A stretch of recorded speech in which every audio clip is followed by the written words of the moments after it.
Hey, what is going on, guys? I thought I'd make a quick little update video based on the last one I did 2 videos ago talking about the AC issue in my 2019 Ford Ranger. So when it comes to problems, especially when you're a part of a Facebook group, oftentimes you'll hear more about the bad things than you do good, and you kind of have to take that statistic, right? And just because 10 to 15 people have posted up out of thousands of their issue doesn't mean that's a crazy common problem. However, in the past, I would say 2 years of ownership of my 2019 Ford Ranger, AC issue tends to come up often. So just like with my Fiesta ST, the issues with the blend door actuators seem to be a common occurrence. I think it's a generic part manufacturer that provides these blend doors for multiple different brands.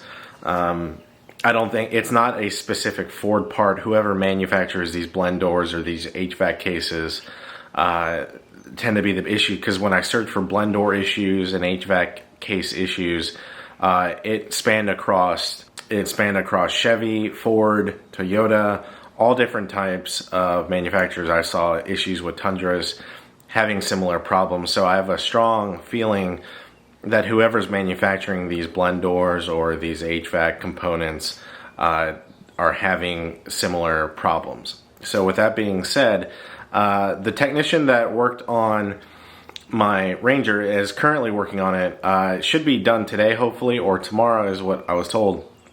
But the issue, I'm going to start showing you guys some pictures of what's required to fix this problem. It was kind of crazy to see my truck. It's still brand new to me. My truck torn apart like this. So take a look at this photo. This is the photo of. So this is the start of the process. I think the technician, my buddy Ryan, took the seats out to get better access to everything.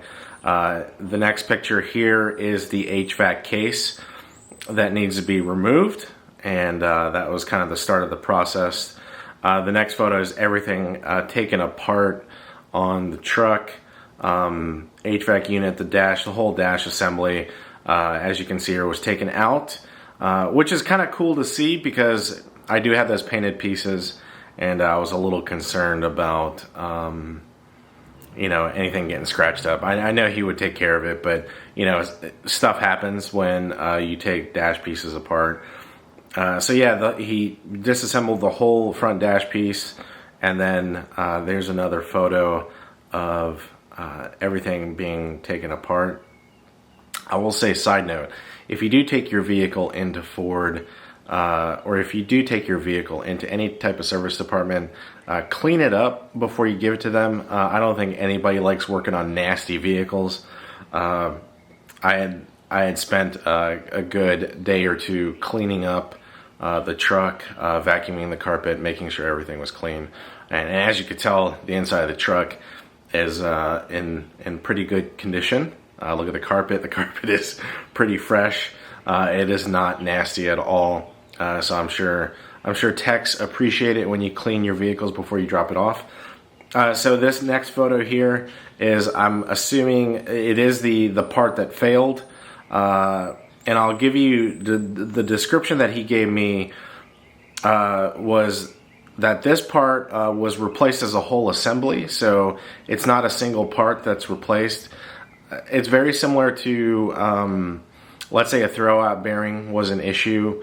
And Ford, on a new vehicle, if a throwout bearing was an issue, they'd probably replace the whole trans.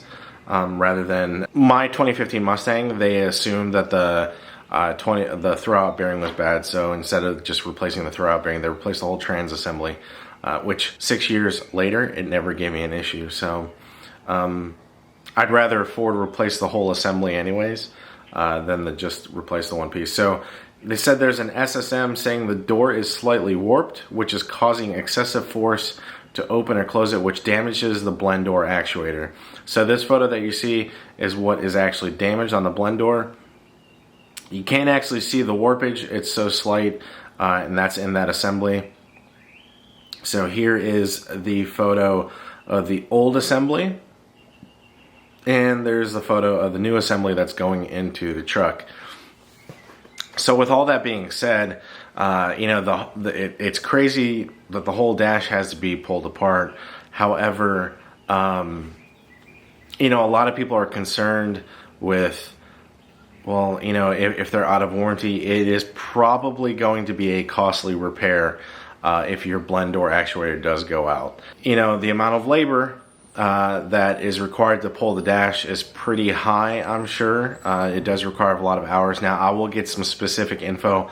Once I get the truck back today or tomorrow, I'll get some specifics. I'll get the whole write-up for you guys on how much that repair is going to cost, or how much it would have cost me out of warranty. Now, with that being said, this is the first I would consider major issue that I've encountered with the new Ranger. Do I have any concerns that the long-term reliability is not so great on the Ranger? No, not really. I think with any mass-produced vehicle, there's going to be some that encounter issues with certain parts. You might have a 2019, 2020, 2021 Ranger that will never encounter this problem in its entire life of ownership. That's just kind of like a flip of a coin. If there was one specific brand that didn't have issues, they wouldn't have service departments. So anything from BMW to Ford to Mercedes to Toyota to Dodge, they all have service departments. And it's very easy, especially with social media, to be swayed one way or another because you fear one vehicle brand or one other might have more issues than others. When it comes to longevity of a vehicle, you have to look at statistics. I don't have any specific statistics for whatever specific vehicle you're looking at, but there are certain cases, certain brands have had problems with certain things. Like I've heard ZR2s and Colorado's having problems with transmissions, and that being numerous amounts of documented cases of having transmission issues. I know the older Ford Fiestas and Focuses with the dual clutch automatic transmissions had a lot of problems. I had a 2012 Ford Focus with a dual clutch from Ford that had a lot of problems.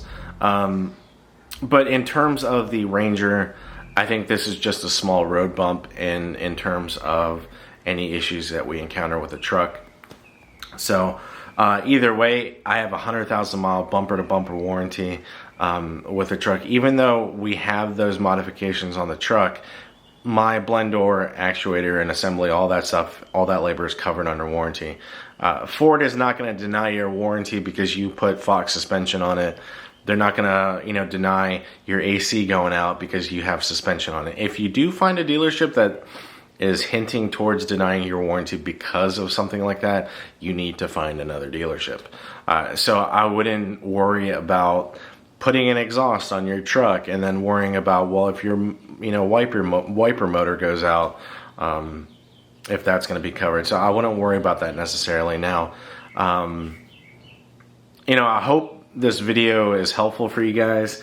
Hopefully if you find this video and you're having this problem and you're out of warranty, hopefully it's the winner and you can start saving for that repair bill. I will have a third and final video wrapping up the final costs of this repair, and I'll let you know cost breakdown from a Ford dealership, how much it would cost if you were out of warranty. So hope this video was helpful. Hope it gives you a little bit more insight if you're searching for heat AC issues in your new Ford Ranger. Hope this is helpful, and I'll catch you guys in the next one. Bye.